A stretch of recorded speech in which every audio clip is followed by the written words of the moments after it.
Hey there, friends! Today we're exploring Black Myth Wukong, an action RPG that's been turning heads since its first reveal in 2020. Developed by Game Science, a small Chinese studio founded by ex-Tencent employees, this game draws inspiration from the classic Chinese novel Journey to the West. In this video, I'll cover the backstory, the plot of the game, the endings, and throughout I'll explain what I think it all means. Note that as much as I would love to cover each boss, there are over 90, so I will only focus on those that are plot relevant or that I find interesting. So what's the story all about? Well, when you are ready, grab a cookie and hot chocolate, sit back, and let's journey into this world of Chinese folklore.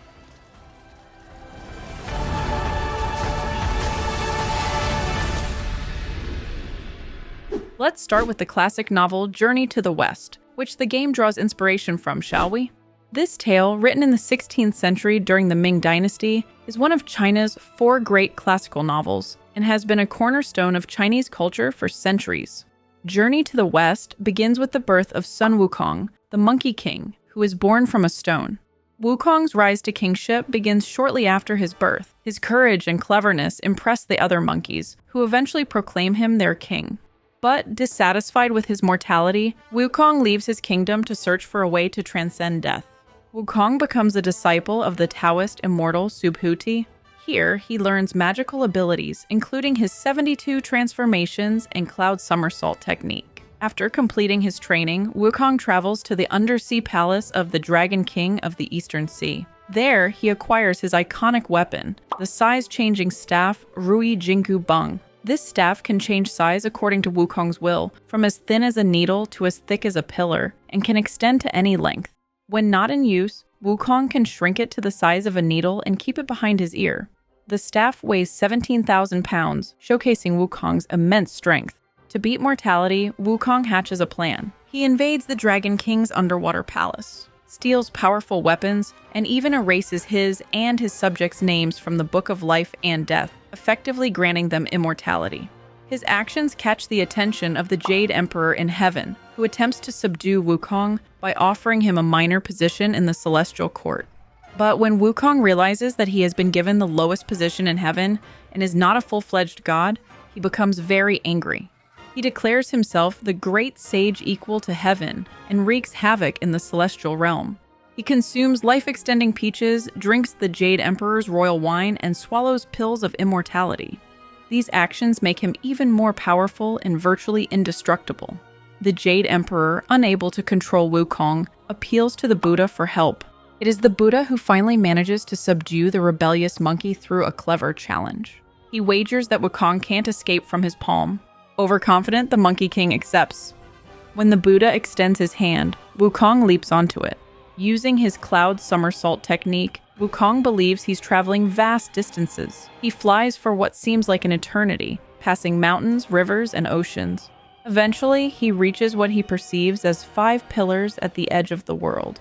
Thinking he has succeeded, Wukong writes, "The great sage equal to heaven was here, on one of the pillars and peas at its base." He then returns to the Buddha, boasting of his achievement. However, the Buddha reveals the truth. Wukong never left his palm. The entire journey was an illusion created by the Buddha's immense power. The pillar Wukong rode on was merely the Buddha's middle finger, and the clouds and scenery were all manifestations within the Buddha's hand.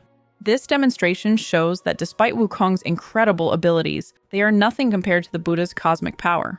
It's not that Wukong couldn't physically leave the hand. Rather, the Buddha's palm encompassed the entire universe from Wukong's perspective. This revelation humbles Wukong and leads to his punishment and imprisonment. As punishment for his arrogance and disruption of the heavenly order, the Buddha imprisons him under a mountain, sealing him with a paper talisman bearing the Buddha's mantra. This imprisonment is meant to last for 500 years, serving as a period of reflection and penance for the Monkey King. 5 centuries later, Wukong is released by the monk Tang Senzong to accompany him on a journey to retrieve Buddhist scriptures from India.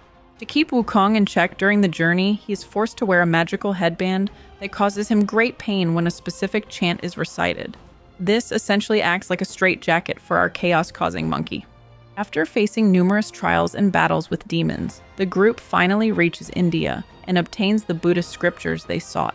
For their successful pilgrimage and the hardships they endured, Buddha grants Wukong and the rest of his party enlightenment. Sun Wukong is granted Buddhahood and given the title Victorious Fighting Buddha. Wukong achieves a state of enlightenment and transcendence. This represents a complete transformation from his initial rebellious nature to a being of wisdom and compassion. Alright, let's now cover the plot of Black Myth Wukong. In the intro cinematic, we learn that Sun Wukong, despite attaining Buddhahood, found the celestial rules too constraining for his free-spirited nature. He decided to ditch his heavenly status and return to his beloved mountain, choosing to revel in life's simple joys. However, this relaxing life wasn't so relaxing when everyone was knocking at his door with threats because they wanted him to bend the knee and serve again. Sun Wukong was fed up with the hostility since they had been killing other monkeys, so he faced the mongrels of the court, leading to the epic fight we witness. The fight ended with Sun Wukong having the crown forced on his head and being slammed down into the mountain where his physical being is believed to remain in a boulder. Foul monkey! Taste my axe!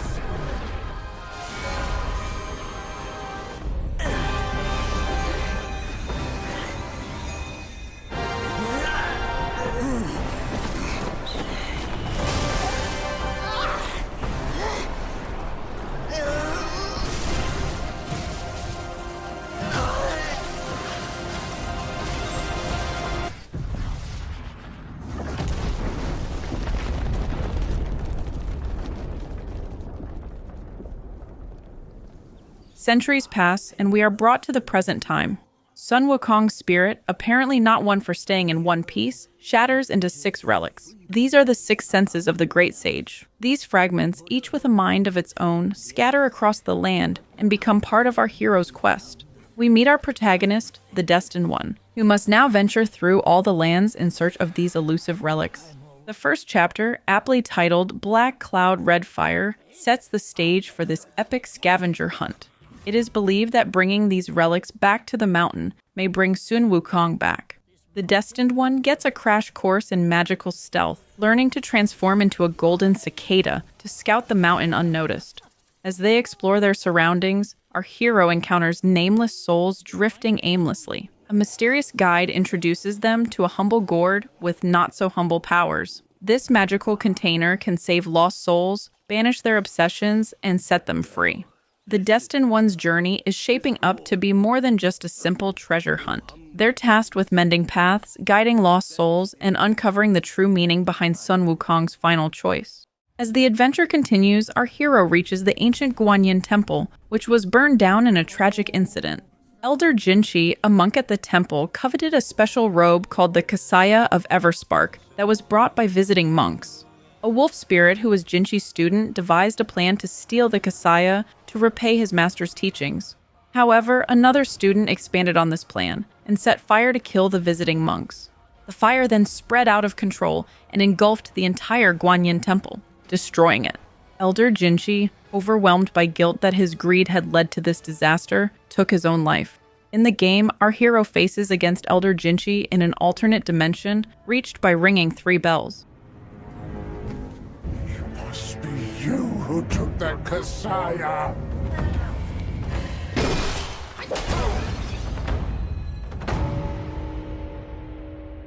After defeating him, our hero meets the Black Wind King, who has been busy rebuilding the temple and restoring the scriptures that were destroyed. The Black Wind King is based on a character called the Black Wind Demon from the original Journey to the West. In the novel, he was a demon that lived on Black Wind Mountain and who was friends with Elder Jinchi. In the game's adaptation, it seems the Black Wind King returned to Black Wind Mountain after serving as a guardian, where he attempts to resurrect his former friends and recreate his past life, and he is ready to fight. The battle ends with the king running off, but at least our hero learns a cool new spell, so now we're ready to chase the Black Wind King up the summit. The Destined One arrives at the top of the summit to find that the king has taken a new form as the Black Bear. Come to find out, the Black Wind King claims that he is only a pawn of the celestial court. He never had any intention of harming the great sage. In fact, he was storing it since he didn't know what to do with it. Only a being strong enough can absorb the power. Our hero takes advantage of this predicament and obtains the relic. To make use of its power, if You pardon me, I'll go back to Guanyin to atone for my actions and be put back on the engaging band. You will never see me out there anymore.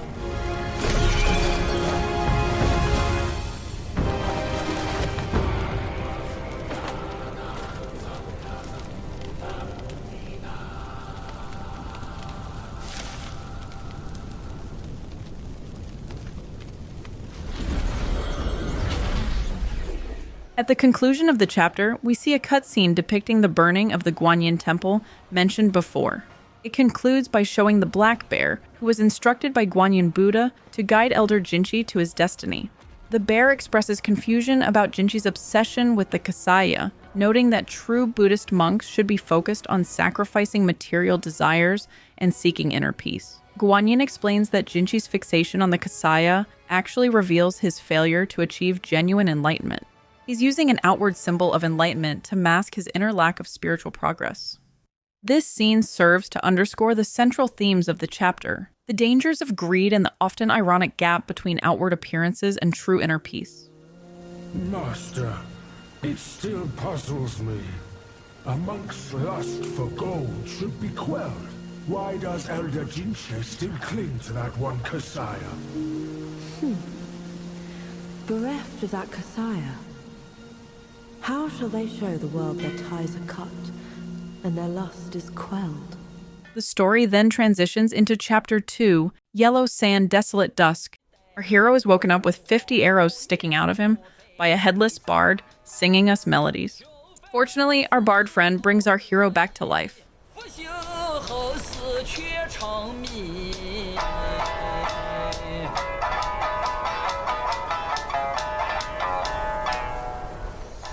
Haste makes waste. I'll lend you a hand.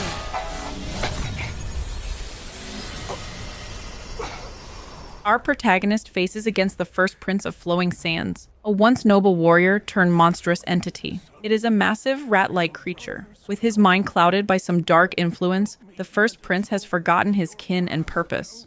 We witness it eat its own dad. No! Are you mad? Go and hunt the monkey. I'm your father.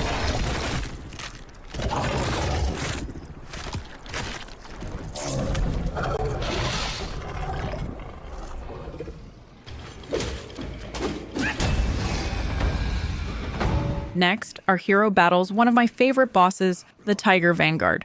What can I say? I'm a sucker for big cats. It is a powerful Yao Guai, a demon monster, who guards the Crouching Tiger Temple. He is described as a fierce, tiger-like creature who has been indulging in sacrifices, as evidenced by the blood-filled arena where we encounter him. If you dare to look up the king's practice again, I'll serve your dimwit son up for supper. Myself. Through this fight, our monkey protagonist discovers a new spell and a secret tiger mouth tunnel for crafting. Afterwards, our protagonist ends up in a windstorm and is faced with the Yellow Wind Sage.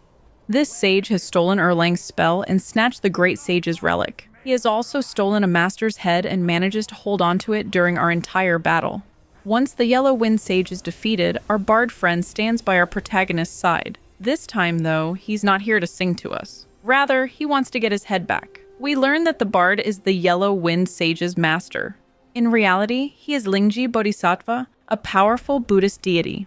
In the Journey to the West novel, he had been tasked by Buddha to keep a creature known as the Yellow Wind Monster in check. When Sun Wukong and his companions struggled against the demon's wind magic, they sought Lingji's help. He swiftly arrived, subdued the demon with his magical items, and took the captured creature back to Buddha for judgment. In the game, Lingji has cleverly disguised himself as a humble bard to observe and guide our hero. Lingji's head was stolen by the Yellow Wind Sage. It had taken the head in an attempt to use it as a vessel to absorb the power of the relic, which he had found but was unable to absorb himself. After the Destined One defeats the Yellow Wind Sage, Lingji then bestows the relic upon the Destined One, deeming him a more worthy recipient than the scheming Yellow Wind Sage. Through your valor and sagacity, order has been restored. You are the sole worthy one. to keep it. Please, keep it secure in my stead.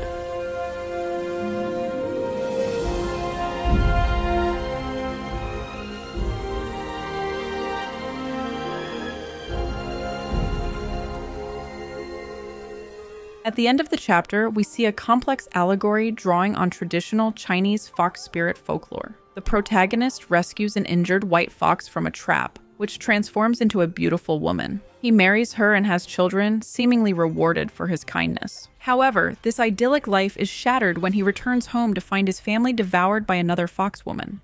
He wakes up realizing it's all just a nightmare and decides to kill the white fox he initially saved, turning it into a coat. This story appears to warn of the dangers of trusting appearances, suggesting we should reject the supernatural, no matter how alluring it may initially appear. Buddhas, Yaoguais. Each of them bears a distinct root from birth, superior and inferior. None should disturb what's decided. Am I right, Sun Wukong? The adventure continues into a new chapter titled White Snow Ice Cold. As our Destined One continues their chilly adventure, he meets the Keeper of the New West, a freaky old man chicken that turns us into a bat. It seems it's our hero's time to search the land for the relic since the Lord of the Land is away. The Destined One arrives at a temple on a lake. He is greeted by a baby Buddha, who unleashes a dragon out of his little tiny sack. After the Destined One defeats the dragon falls onto the ice, shattering it, but our hero falls along with it into the depths of the ice-cold lake. After this unfortunate cold bath, our monkey friend finds himself imprisoned in the pagoda realm. While traversing this terrain, he comes upon a shrine called Mani Wheel. Here, he finds Captain Wise Voice, and this guy is not messing around. He's a large, four-legged Yaoguai king that towers over our hero. But without further ado, our monkey friend fights him, since it is our only hope out of this realm. Afterwards, Kangjin Star, a woman who can transform into a white dragon and wields control over lightning and ice elemental attacks, tells our hero that he was held in the pagoda for his own good because his abilities are highly valued. She's mad that he escaped his supposed safe haven. More like jail, in my opinion. Star wants him to go back to the pagoda so his abilities can be exploited. It's a hard pass for our hero. And so, apparently thinking he's the mother of dragons, he takes a ride on Star's back, until he's able to drive her into the golden symbols that are stuck in the rocks. The symbols are cracked open and out comes a little guy named Zhu Bajie. Zhu was one of Wukong's traveling companions in the Journey to the West novel. He was originally a celestial marshal in heaven who commanded 80,000 naval soldiers. The traditional story states that he was banished from heaven for attempting to seduce the moon goddess while drunk. As punishment, he was reincarnated into the mortal world. By mistake or divine design, depending on the version, he ended up in a pig's womb instead of a human's. This resulted in him turning into a half-man, half-pig humanoid monster. Zhu is known for his gluttonous appetite, laziness, and lustfulness, and his character represents human desires and weaknesses that must be overcome on the spiritual journey. What took you so long? Constipation? I was nearly cooked alive in there. Move it.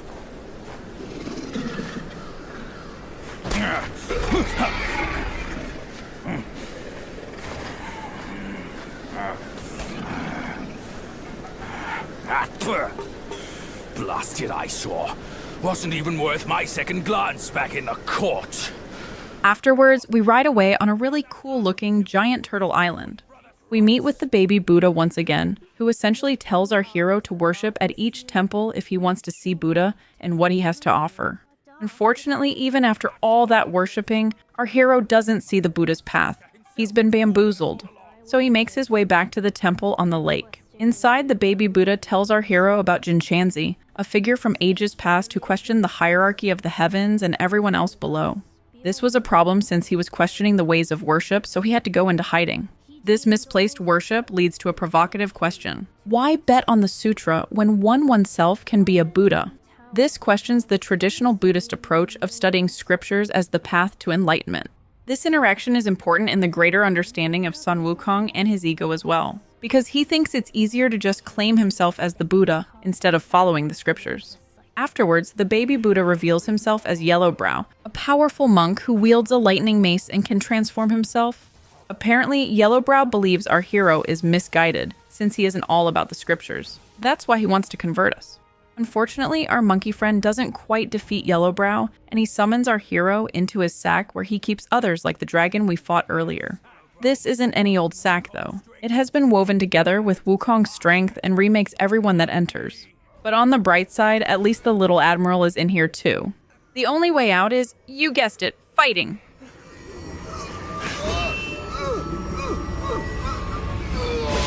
And so our hero makes his way out, but Yellowbrow still wants our hero to be enlightened into Buddhahood.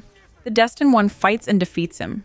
Afterwards, Yellowbrow runs out of the temple only to break the ice. This causes him to fall into the depths of the cold lake along with the relic. Then bam, baby Buddha is back. Turns out, Yellowbrow had stolen the sack and had shapeshifted into the baby Buddha. Welp, no better time to go fishing than the present. After a swift fishing expedition, the baby Buddha awards our hero the third relic. I meant to subdue him myself, but you two were swifter. Fortune favors you, Bajie. But I see great potential in this young one. He might just be... the right monkey.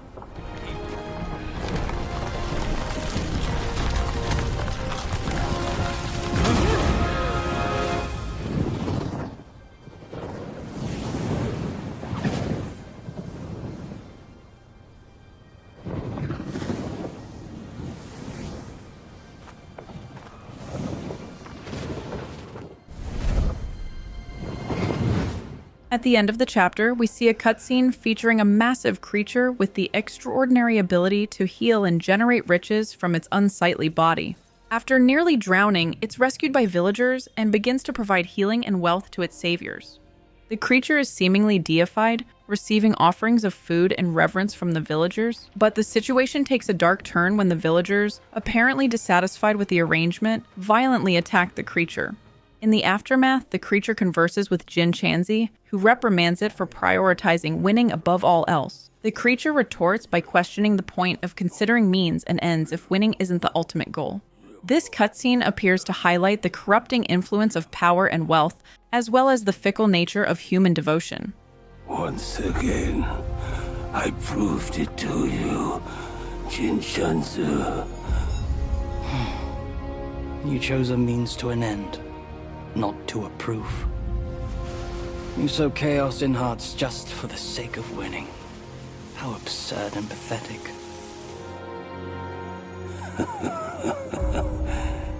If not for winning, why debate over means and ends? The story then transitions to Chapter 4, titled Rosy Cheeks, Gray Hair. This chapter is one juicy love story.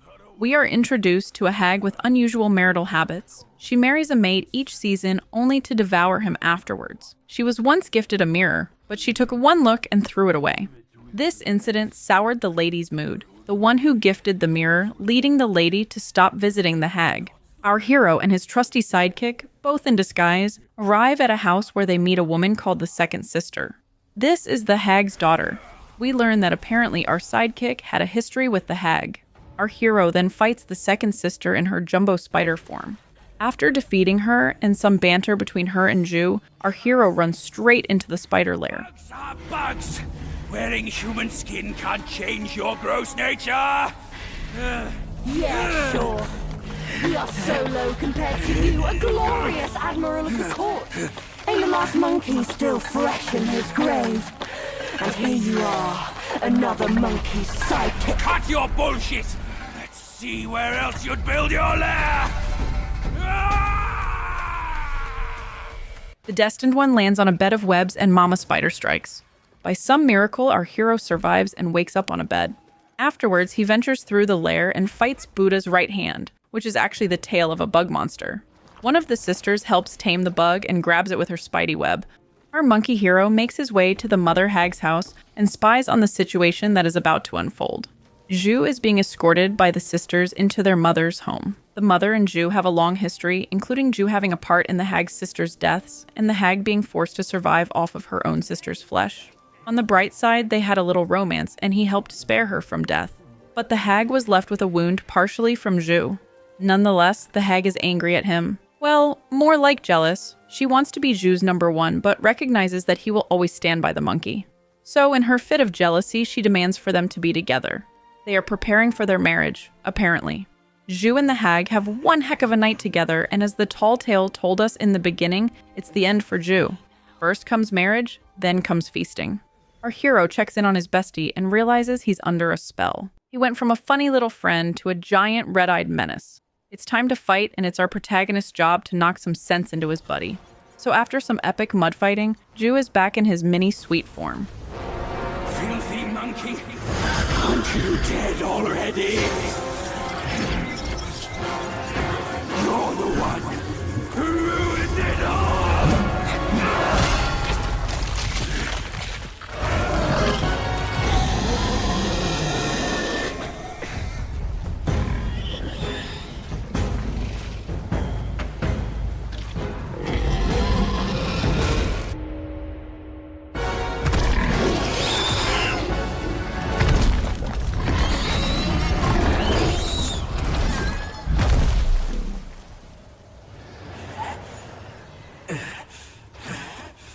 Just to be sure he is better, our monkey dude presents Zhu with the mirror that the hag threw away. And right when Zhu is becoming himself again, bam, the hag scoops him up with her web.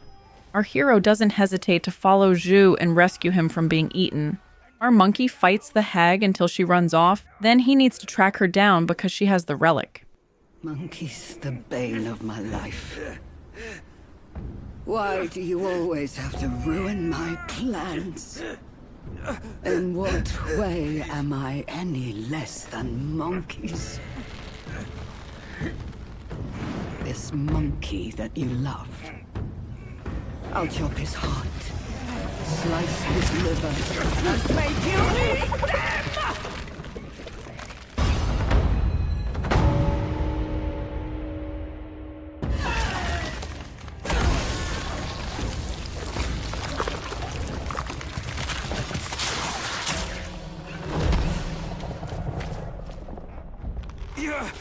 Go after her!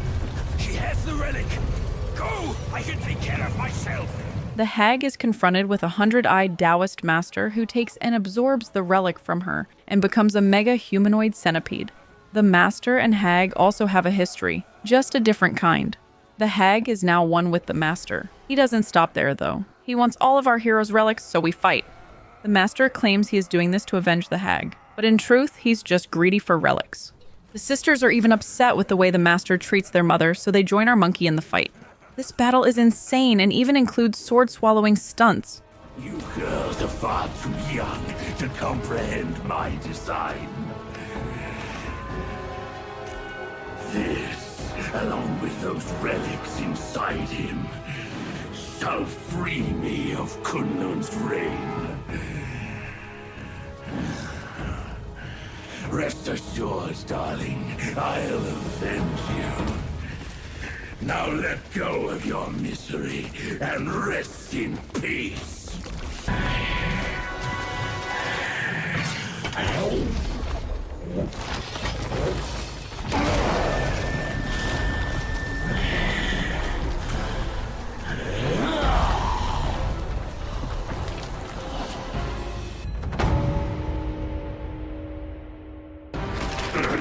Come down, Grandmaster.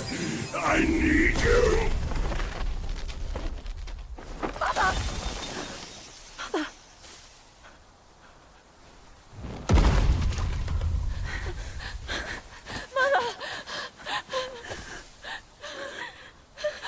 Now that the master has been beaten, the mother is free from within him. However, she has died.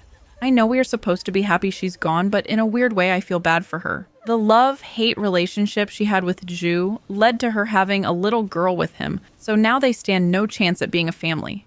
In the end, at least our monkey receives the relic and Zhu is still alive. We even get a cute cutscene at the end showing the love story between Zhu and the hag, whose real name is Violet Spider.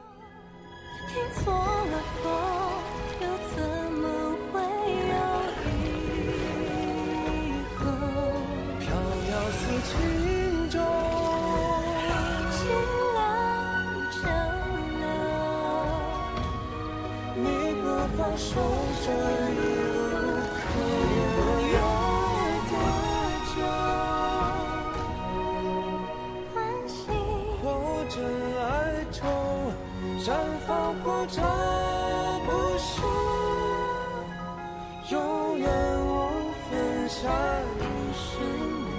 The tale then shifts to Chapter 5, titled Golden Child Crimson Blood. The Destined One hears a damsel in distress. It's a fox tied up in a tree. Our hero fights off a Yaoguai chief and saves the fox. Turns out the fox is actually the daughter of the Bull King and Princess Fairfox, and her name is Ping Ping. And per usual, our sidekick Ju has a history with her mother, except this time he had a hand in killing her. The Bull King is dying and his daughter wants our hero to help, which he can't resist since she called him a kind monkey. And no one ever calls him that. That was so close. Thank you for saving me. I am the Bull King's daughter, Ping Ping. Oh, nonsense! The bull has no daughter. Dare to fool me, scoundrel! I know who you are. My mother is Princess Fairfox. You killed her. Oh no.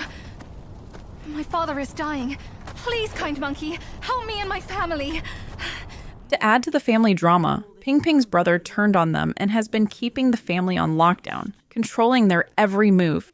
That's why Ping Ping was out in the wild by herself. That was until she was tied up in a tree because her brother sent his army after her. This was the army our hero had encountered at the beginning of the chapter.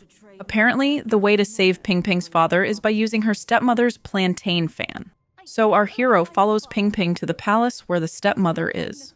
Sitting on the throne is Rakshasi, Ping Ping's stepmother, waiting for her arrival. This family knows who our hero truly is and his purpose, beyond just being called the Destined One. They are scared of our monkey, in fact.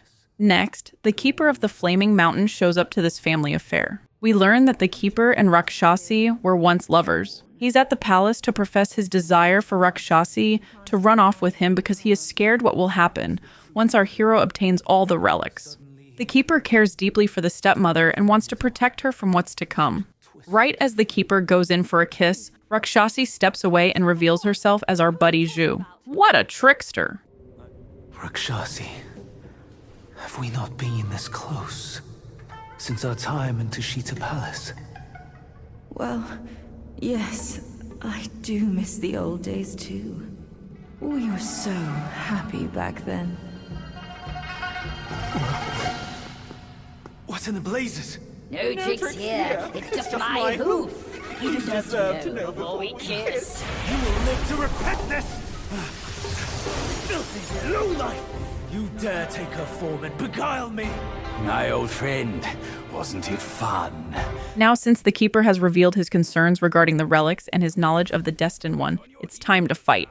Our eavesdropping cicada monkey flies in and helps Ju take down the Keeper of the Flaming Mountain. Except instead of fighting the Keeper directly, our hero has to fight a yin-yang fish that swallowed Ju whole.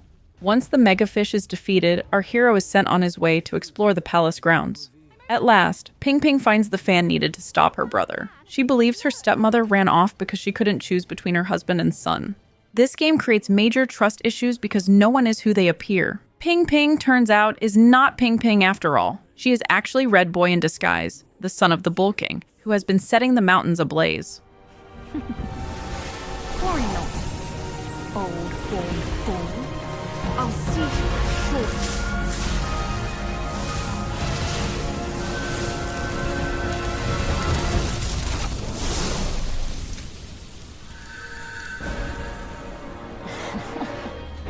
You could have enjoyed a good show. But you simply lack the taste.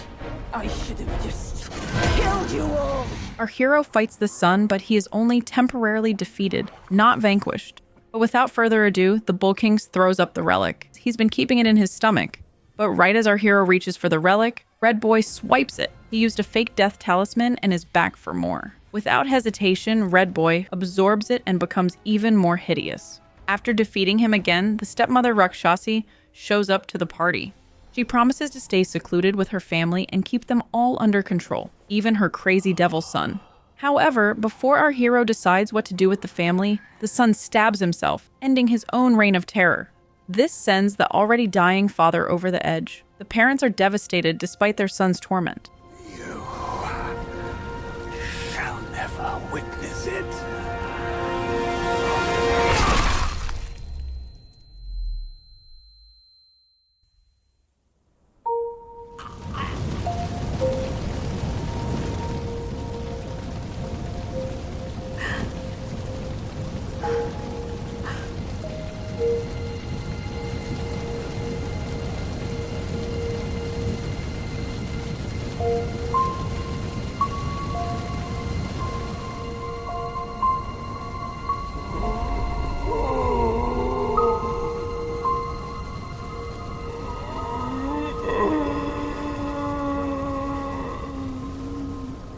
At the end of the chapter, we see a cutscene showing the story of the Bull King, who was a character in Journey to the West.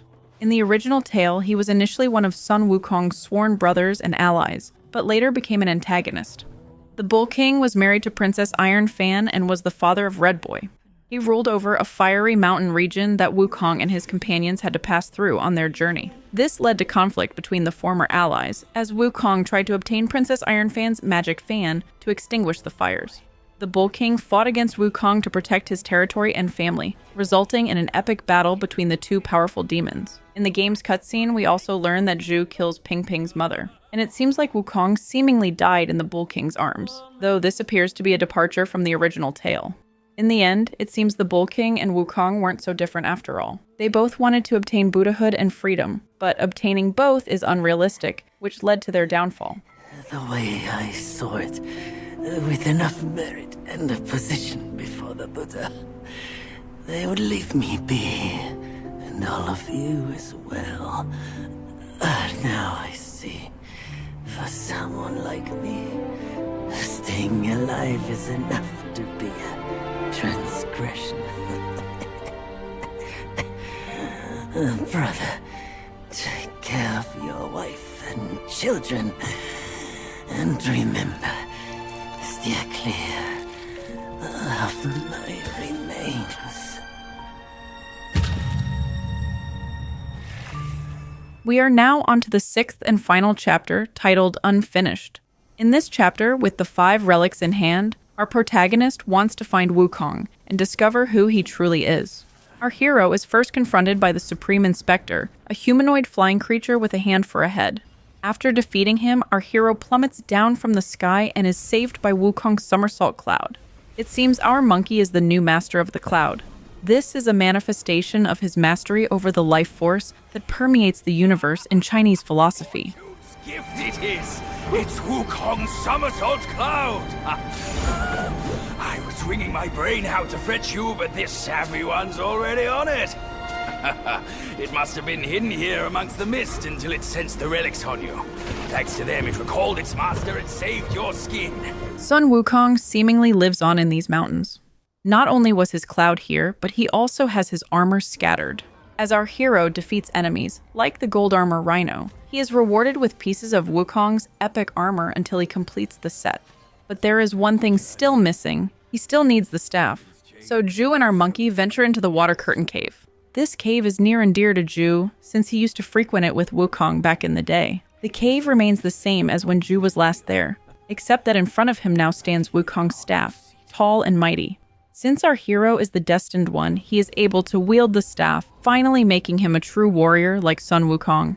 The staff is so powerful, it breaks through the skin with the slightest touch, and a small wrap can cripple muscles. It's literally earth-shattering.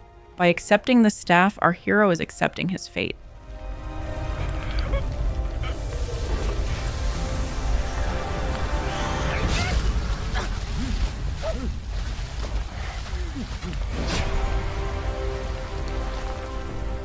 There's no turning back.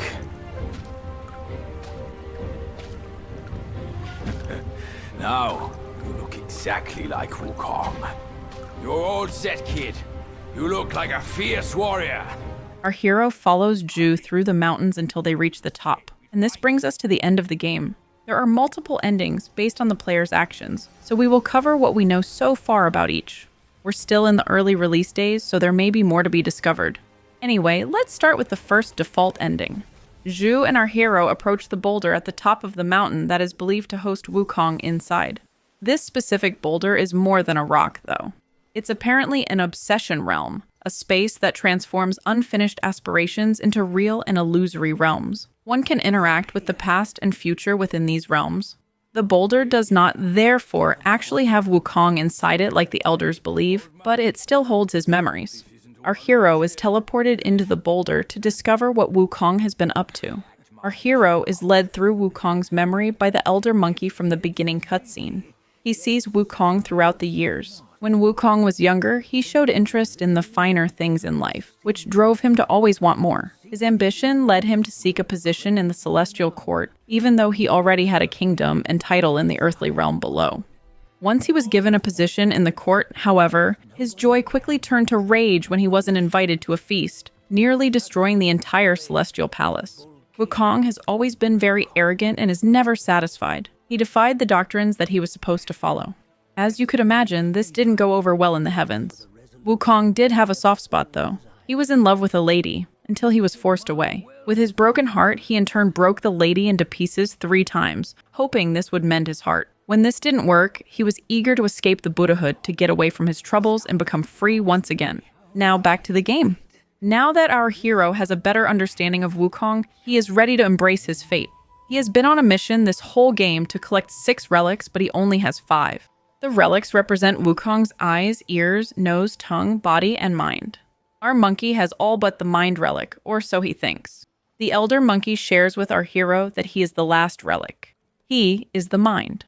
5 of the relics were taken by kings, which are the ones our monkey fought to retrieve, but the 6th one was lost. In other words, Wukong is dead, but our hero embodies him now. Essentially, our hero is to be the vessel for Wukong to reincarnate. In order to seal the deal and take Wukong's name, our monkey must approach Wukong's shell within his memory space and combine all 6 relics. But the shell attacks in the form of a stone monkey. Thankfully, we have Wukong's crazy staff. Our hero shatters the stone monkey, and the broken rock forms exactly what we need: Wukong's broken shell. If you truly are the one destined, you must cast aside his soulless shell and merge the 6 into one. Then you shall be the one to begin the journey anew.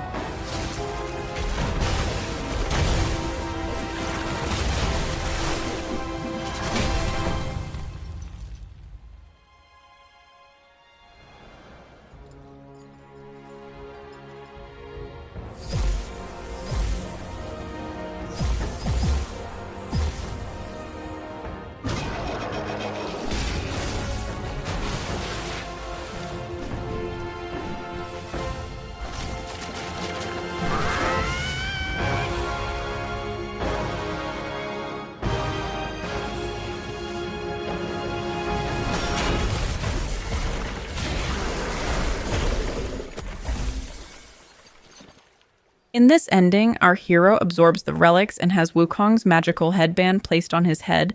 Then we see him being sealed away in the boulder, just like Wukong's spirit once did. This default ending is viewed as bad because it represents a loss of individuality and free will for the Destined One. By becoming the new Sun Wukong, the protagonist is forced into a predetermined role and a cyclical fate. The golden headband, while symbolizing power and achievement, also represents constraint. In the original Journey to the West, this headband was used to control Sun Wukong after his rebellious actions. The abrupt ending and the image of Sun Wukong trapped in amber imply that this cycle of reincarnation and predetermined destiny might be a form of imprisonment rather than transcendence.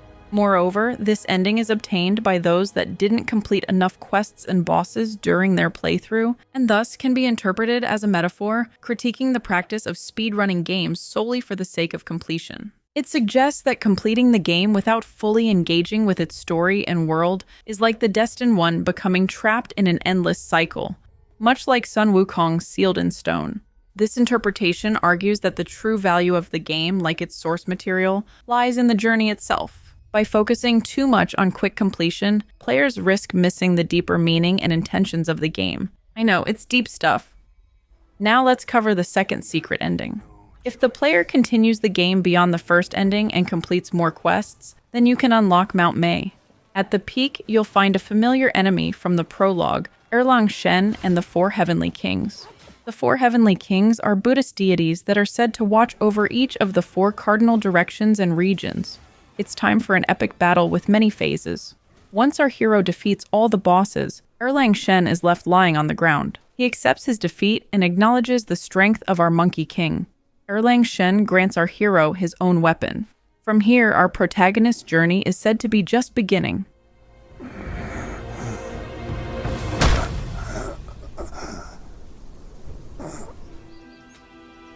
The win is his.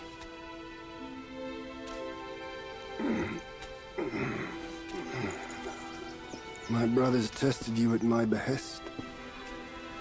All for this day. And only now do understand that fight. No prestige can shackle him. No band can keep him caged. A mortal death for an unbound mind and will. May you not fail him. I'm now at peace. Your journey, though, has just begun. Our hero goes back to the boulder. Here, our hero fights the stone monkey and the great sage's shell again, just like in the first ending. However, this ending unfolds in a strikingly different manner. Just as the Elder is about to place Sun Wukong's crown on the Destined One's head, symbolizing the cycle of reincarnation and predetermined fate, the screen suddenly flashes. This interruption marks a pivotal moment, suggesting a break from the expected course of events. What follows is an animated sequence that pays homage to the classic Journey to the West story, showcasing Sun Wukong's legendary adventures alongside his companions. The sequence culminates with Wukong declaring his intention to attack the Celestial Palace, a moment that directly ties into the game's prologue and hints at a break of the cyclical nature of the story.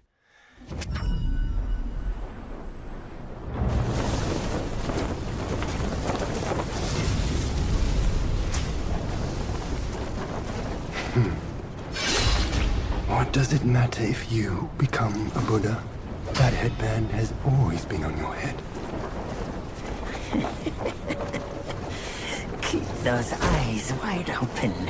Watch me rip it off and break free. The implications of this ending are significant. Unlike the default ending, where the Destined One seems destined to become a reincarnation of Sun Wukong and potentially trapped in an endless cycle, the secret ending suggests a different fate. By interrupting the crowning ceremony and showing Sun Wukong's original adventures, it implies that the Destined One may retain their individuality. This outcome aligns more closely with the rebellious spirit of Sun Wukong, known for defying heavenly authority and forging his own path. And there you have it, the complete rundown of Black Myth Wukong's intricate story. What a wild ride through Chinese mythology it has been! If you enjoyed this deep dive into the game's lore, be sure to give this video a like, subscribe if you loved it, and let me know in the comments what you think about this modern take on the Monkey King legend. Are you excited to play as the Destined One? Or if you already played it, did you like it? In any event, I'll see you in the next one, friends.